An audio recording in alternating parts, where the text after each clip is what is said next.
Let's talk about the partial squat. Partial squatting is particularly helpful to get the hips and knees moving, especially when you're having some sort of range of motion restriction. And if you are in the early stages of recovery, you are going to need navigating various specific heights, which allows you to ensure that you're strengthening your muscles without compromising or putting you in any sort of risky position. So when it comes to setup, what you want to do is you want to have your feet about shoulders width apart.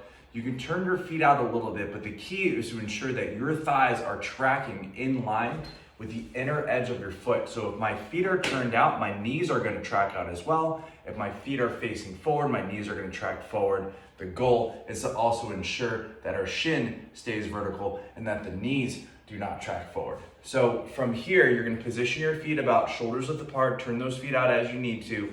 You're going to go ahead and take your ribs, you're going to engage them, and you're going to sit your hips back.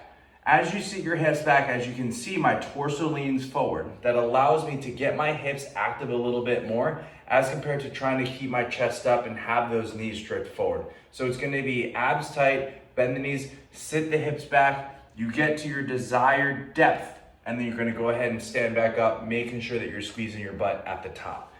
If done correctly, you're going to be experiencing engagement of your hips, your glutes, your quads, and your hamstrings.